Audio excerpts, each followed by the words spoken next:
Hi everyone, কেমন আছো সবাই? আমার আরেকটি দ্বিতীয় মিনি মেকআপ ব্লগে তোমাদেরকে অনেক অনেক স্বাগত। প্রথমেই আমি সময়ের অভাবে এখানে তোমাদের দেখাতে পারলাম না, এখানে আমি সিটিএম করে নিয়েছি। এরপর আমি বেস মেকআপ শুরু করার জন্য আমি এখানে ফরএভার 52-র একটা ফাউন্ডেশন দিয়ে নিয়েছি। এরপর হাইলাইটিং এরিয়াগুলোকে আমি হাইলাইট করে নিয়েছি কনসিলার দিয়ে, তারপর আমি পাউডার দিয়ে নিয়েছি। এরপর আমি কন্ট্রোল করে নিচ্ছি শেপ অনুযায়ী। তারপর আমি ব্লাশ দিয়ে নিচ্ছি। এরপর একটি সুন্দর হোজোর হাইলাইটার দিয়ে হাইলাইট করে নিচ্ছি। খুবই সুন্দর, দেখো তোমরা বেসটা কতটা ফ্ললেস হয়েছে।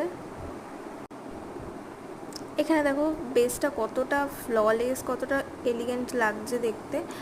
তারপর আমি এখানে আইশ্যাডো দিয়ে একটা আই করে নিচ্ছি, যেটা খুবই সুন্দর হয়েছিল। আমার তো ভীষণ পছন্দ হয়েছে এই আই মেকআপটা। তো তোমাদের কীরকম লাগলো আমাকে অবশ্যই কমেন্টে জানাতে ভুলো না।